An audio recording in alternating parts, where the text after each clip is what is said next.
Guys, so I am off to London today for a full body skin scan with Skintell, which is very hard to say. Invited me down for a scan. They've got this incredible new technology, which is a machine that I'm sure uses AI in some way to check all your moles, your marks, anything like that. I've actually never had my moles checked, and I used to use the sunbeds when I was a lot younger, a lot. So it does worry me, and I have been meaning to go and get them checked. But as we always do, it gets put on the back burner whilst we're all busy. However, it is something that is super important and it can save your life, and we need to make sure that we find the time to go and do it. So that is what I am doing today. I'm very excited. I am a little bit nervous. So over the past year, I've noticed a lot of new freckles and things like that.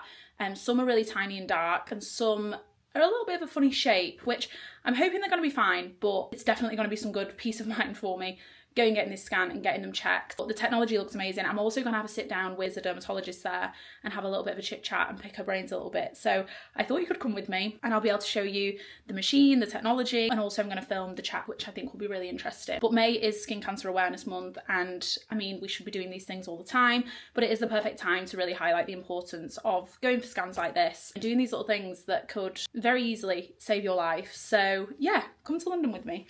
So we're getting the train from Stockport again.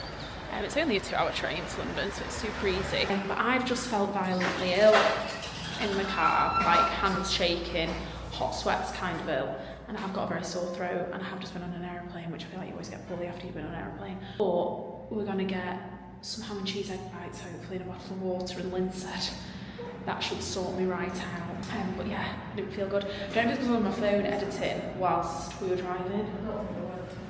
Oh, I'm gonna have to take the stairs. That's what keeps you young, the stairs, Lynn. Also, obviously, in light of it being Skin Cancer Awareness Month and going for this scan, my mum actually had a bit of a scare that she had almost, would you say it's like a skin coloured mole on your leg? Yeah, it's like a mole but the same colour as my skin. Yeah, skin coloured mole on her leg that she's had for a while, but it had changed and got a lot bigger. And she only thought to mention this like a few weeks ago, and basically told me and my dad, yeah, pretty sure it is cancer. Which we were like, oh, which she told us very casually. But I think she is also going to get a scan today because they said my +1 can get a scan, which is very kind of them.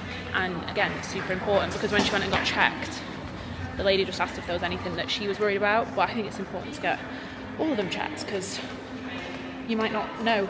You might want on your back that you can't see. So yeah, we're both going to get a scan.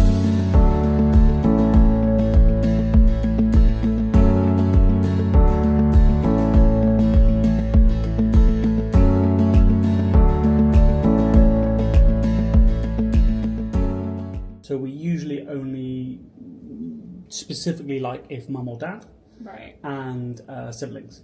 Okay, so like my granddad has had it on his ear, Yeah. and then he's got something funny looking in his hair at the minute. Yeah. So would there will be a sort of link, Yeah. absolutely. But it's usually if sort of mum and dad had it, then it's like Yeah. big alarm bells. Yeah. And do you know what your granddad type of skin cancer it was? Lenny?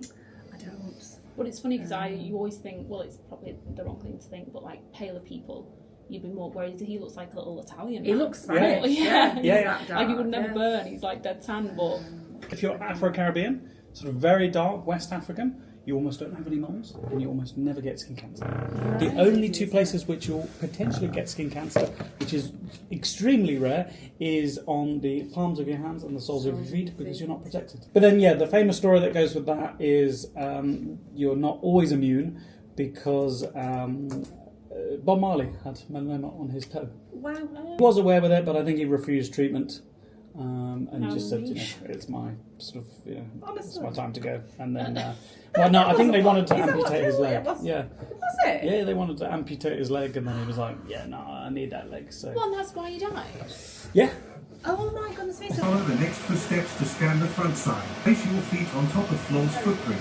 Place your body facing forward. Palm of your hands looking backward. Please hold the position.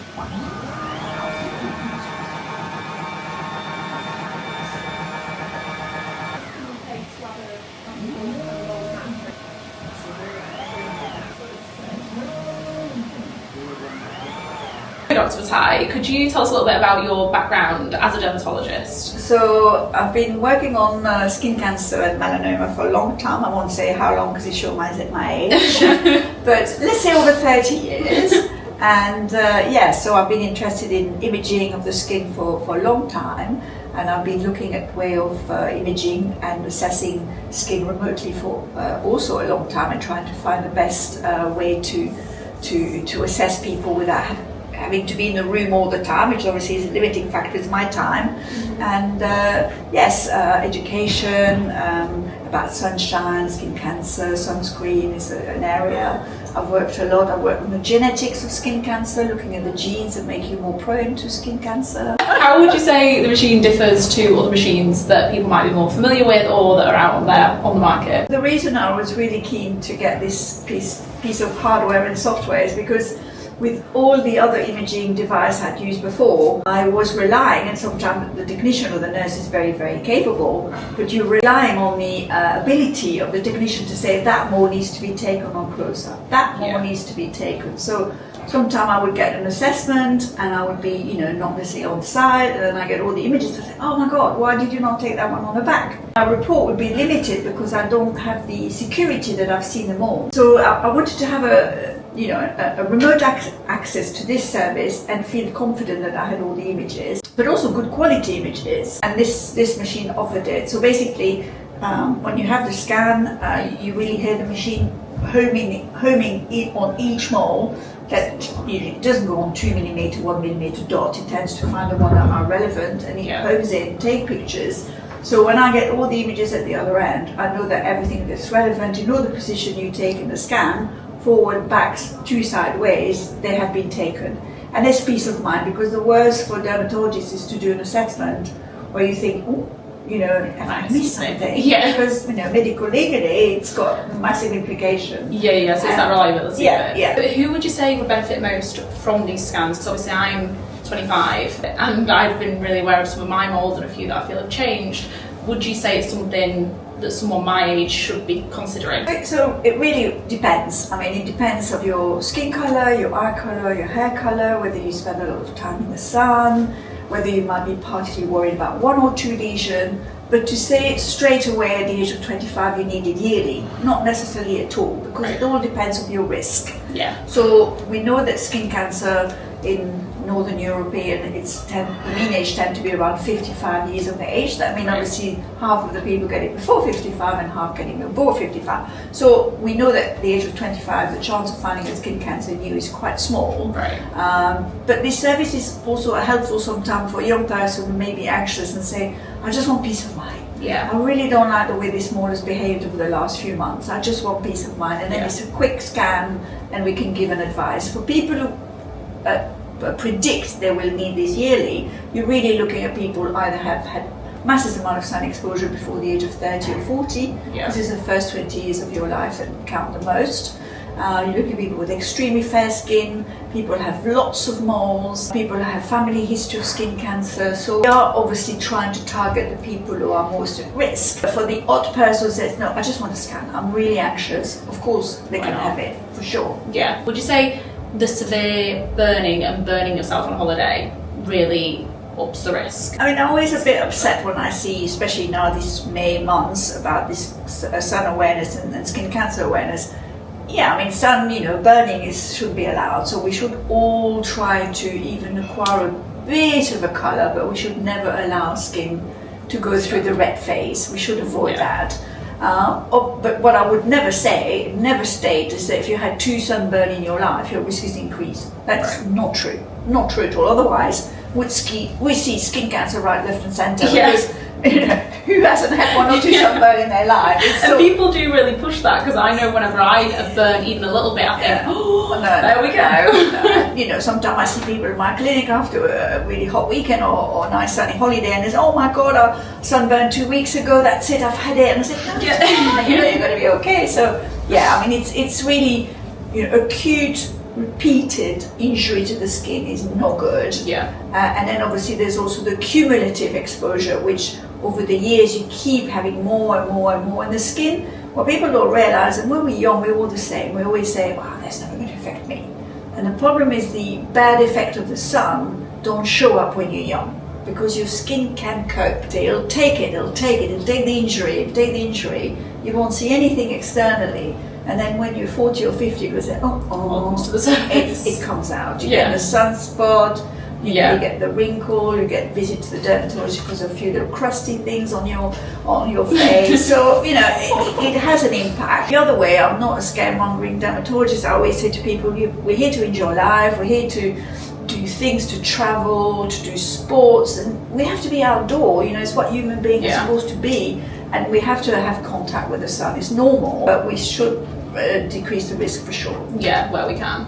I always think as well, as a skincare practitioner, I go on holiday and I don't just sit under an umbrella and I don't have a giant sombrero on constantly, whereas obviously people are like, don't put your face in the sun at all ever, whereas that's almost not real life for me. You know, like when you're out and about on holiday, you are going to get that exposure a little bit, and as long as you've got your SPF 50 on, I feel like that's the mission. Agree. You know, even the advice, I know I'll probably get killed for saying this, but tough, I'm saying it.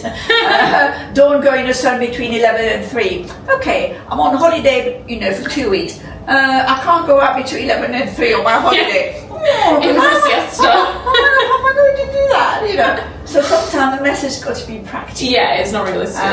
Be very careful between 11 and 3, yes. Yeah. But, you know, avoid the sun between 11 and 3 is quite hard. Yeah. But, you know, with a good hat and a bit of clothing, because people always forget clothing works as well. Yeah. If you have a nice fibre that's, you know, obliterate a bit the UV light, it can't be completely see-through. Yeah. Because that allows UV to get through. But if you've got a nice long summer clothing with long sleeve, you can also protect yourself quite a lot. Yeah. So once you've been into the machine, had the scan, it's taken all these pictures, how long does it take from having the scan to then getting your results? So obviously, depending on how busy we are or busy I am, we can usually, I try to do it within 2 or 3 days, sometimes day 4, but unusual. And when I get the portal at the other end, I get incredibly beautiful picture on the screen. I can blow them up. I get a full picture of the body map of you. I can look sideways as you were in the machine. I can do the front, the back, and then I will then see what the machine has been doing. It has been homing on all the lesions, which are then on a big screen at the bottom where you have all the images, and I just go one by one, look where the images belong to your arm, belong to your back, because the machine tells me where they were taken from. And then from then I issue a report, I give you your estimated risk, I give you whether you are okay to be discharged fully, because some patients will have no moles. I say, your risk is small. There's some say come back in a year, some you need to be seen in 3 months because one of the moles was a bit odd. I want to see it again, and there's some people I'm not happy at all, and I want you to go into your GP. Yeah, quickly. So yes, and a lot of people ask me whether we use AI. Well, we use AI because the machine does use AI to recognize which lesion is relevant. That doesn't mean it will dismiss many. All it does is looking at size and color. It wants to know that you've got something that's distinct from your skin color.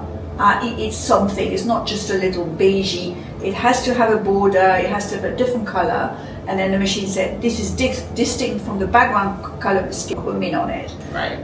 So that's how AI comes into it, is actually identifying. Yeah. When it gets the other end to me, we probably will have assisted AI in the future. At the moment, the way the machine has been set is that it's entirely relying on the dermatologist's skills and diagnostic assessment. So we don't ask AI at the moment, but because AI is there, we have to accept it. AI does a fantastic job. We probably will have upgrade on this software in the future where we have the diagnosis from the dermatologist, and then the dermatologist will see the correlation.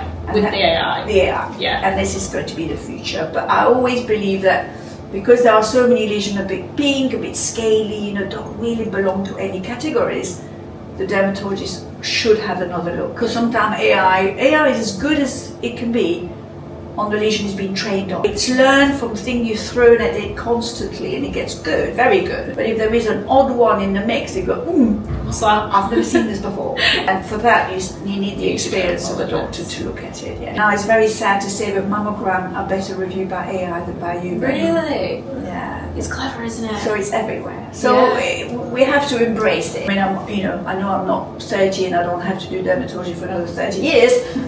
For me, I probably will always do a second assessment of the lesion myself, always. Yeah. So once you've had a look and you've assessed all different pictures, what happens when you then come back for a follow-up appointment? So one of the great thing about this scanning is that okay, the first visit you might not have as much information because there was no many relevant lesion or you're not very moldy, but what's amazing, imagine you come back a year or two later and you say, oh, I want to know whether something has changed, or I've noticed this. Was it there last year? Then we obviously put in a machine, and the machine will use again AI for this. It will put the two body picture from the year before to the new one, and it will say, confirm that lesion was not there before. How would that be done without a machine like this usually? Is it just if you've taken pictures of it? Or? Yeah, I mean, in the past, dermatologists, we were like, okay, we were manually taking a lot of picture, but if you were you're not going to take a picture of normal skin. If there's nothing so there. something appear, you're like, well, I didn't know what was there before. Yeah. I see so many patients a week, I can't remember whether you're what. So you would need this type of system, but also it would help if you say, well, that mole was half the size 2 years ago. Irregular, or it's changed color. The scan will definitely give you also a signal saying this has changed in the last 2 years. Yeah, then you can look at them. Yeah, next and to you each put other. them next to each other and then you advise. Yeah, see, I think it sounds amazing for that as Yeah, well. yeah. That sort of that log Yeah. throughout the years, seeing any changes. Because Yeah. it's like me with the one on my arm here that I thought that was a bit of a funny shape. And I thought, have I always had that? So obviously, because I've not had a scan before, Yeah. I wouldn't know. But I'm not sure if that was new or not. Whereas going forward, Yeah. you'd be able to know exactly. And I think there's also an educational element. So imagine you have nothing wrong, but we established that you have fair skin, you've had lots of sun when you were younger, your skin is, unavoidably maybe in your 50s and 60s sun damage. It's all about this education of saying what to look for, how to look after your skin. So even if the scan doesn't come back with any outcome saying you must do something now, it will give you a lot of information about saying your type of skin give you that type of risk and you should look after your skin this way, and also slightly more aware, because you've had a scan and you always you have a shower and you go, oh, because it's true that unfortunately some people, women are better than men, not surprising, and also people. Is that just because they're more aware? I think we have much more attention to detail. We Yeah. we obviously look after the skin a bit better. We moisturize the body. You suddenly might go, oh my god, what's this? What would you say the main things to look out for are when it comes to, if you were at home and you thought that looks a little bit, what was it, the different shapes or sizes? So what people should always remember is that something that's malignant and dangerous changes. Okay. So if you have a mole that was already a little bit odd, but has been with you forever, never changed, never moved, it can't be a skin cancer, impossible. Change over time is very important. Size. Most moles are below 4 or 5 millimeter in diameter. It's not big. And suddenly you think, oh, that one doesn't really belong to the other one. It was much bigger. It will acquire an irregular margin, so the border will be much more notchy. While more like oval, round, they don't have like little geographical border. You'll have color you've never seen them all, like a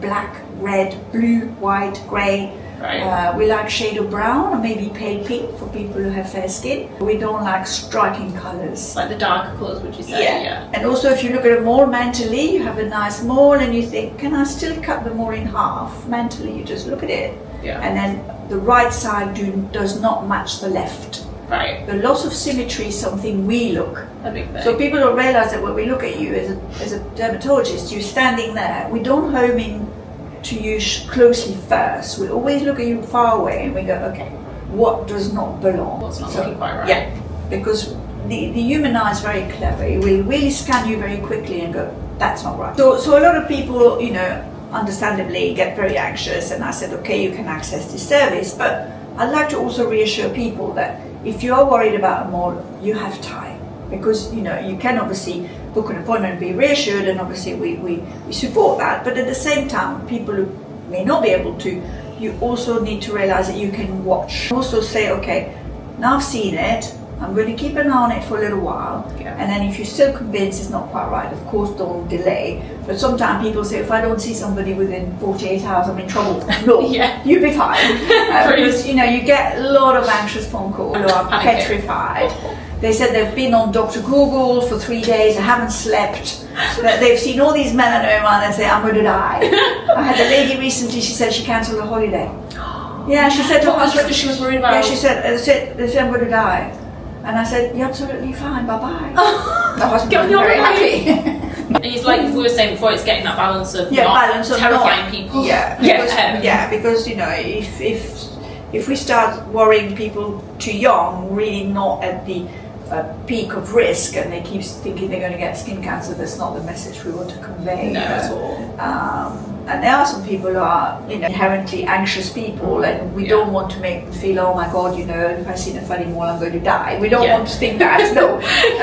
So it's quite important to balance the message. Dermatologists are of my opinion now, but it took a while. It said they are not recommending SPF 50 in England in spring, autumn, and winter. Oh really? So when would you wear SPF 50, would you say? SPF 50 is relevant if you are out in the sun for more than 20 minutes, half an hour. Obviously in these months where the sun is less intense. If you think about the average life of a person, gets up, gets to work, come back, maybe going to the shop, the exposure is minimal. And if you think of the number of hours you've applied these products to cover you for something that's totally irrelevant. So of course if I say you go and play tennis for an hour and a half, maybe it's different. If you go to a picnic with friends, or you go 2-hour walk with your dog in the countryside, maybe different. For day to day, every morning say, oh, another layer of SPF 50, not necessary. What would you put on otherwise? A lower SPF or not even, not worry? Not at all. Really? That's so interesting. I love that though. Because everyone is so, I feel like with social media these days, there's a lot of, one person says it, so then the next person says it, and everyone just says the same thing, and that is a massive one that everyone's like, no matter what you're doing all day, every day, reapply. It comes from, you know that with Instagram and TikTok, things are changing rapidly. I think it comes from the world of delaying aging. Now, of course, it's it's normal if you say, okay, I see that if I get sunspot, if I get a bit wrinkly, it will get worse because I've abused of the sun a little bit. It's normal to say, well, if I don't have any sun at all, I'll be flawless when I'm 50. Okay, you might be flawless, but you have quite a tough life of never going in the sun, always wearing this product. And for me, as a dermatologist, I see all the negative side of doing this. Vitamin D deficiency. I see people who are quite anxious about the sun and don't really relax in it. Always like, oh God, I shouldn't be out here. I see people also who have a lot of problem with their skin. So we get an enormous amount of a condition now in dermatology we never saw before. It was in a textbook, but I didn't see a lot. And now all dermatologists agree it's called perioral dermatitis. And it's very difficult to treat. When the patient see that, or the person see that, they say, oh, my skin is irritated. Moisturize, moisturize. The more you moisturize, the more you make it worse. And we see that because we believe that people in one generation have changed their skincare so much that the whole microbiome of the face is disrupted. Where you have an enormous amount of sebaceous gland. Where?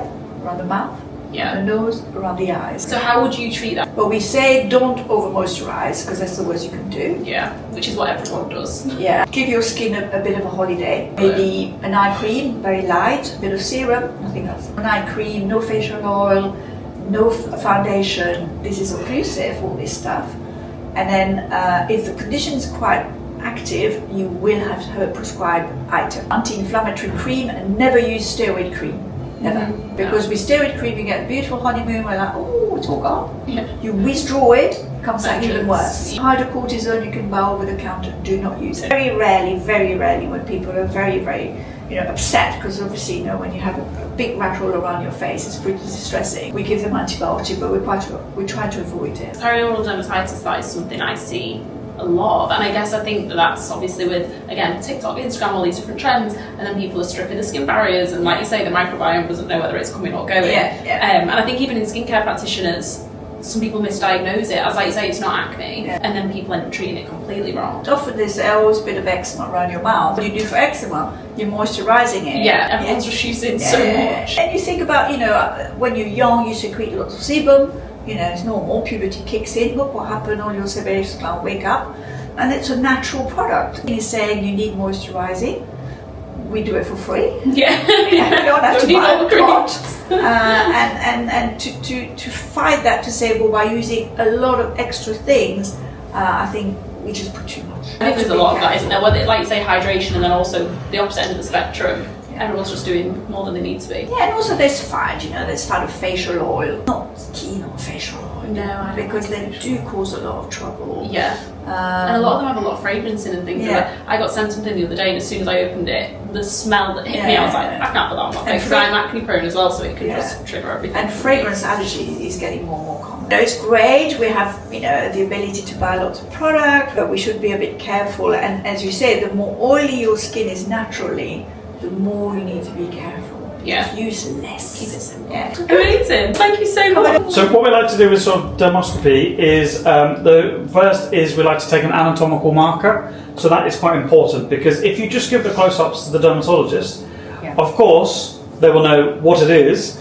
but where it is actually kind of important, especially if you do with 2 or 3. So what we like to do is we like to just go here and then we take a anatomical marker. Sometimes the skin around it can give us clues as to what it is, and again you may lose context of what it is if you go too much. And then we have the sort of dermatoscope, and then this will be sort of placed on the sort of skin. You can see the quality is absolutely incredible. And then that is what the machine does automatically. But what we like to do is just any moles or lesions of concern that our clients have then asked us, and we specifically address them, is okay. It looks like it's okay, but let me do because I like my own eyes. Right, well, I've got. Yeah, that's it. Yeah, because I showed the dermatologist that one as well. That's fine. Yeah, good.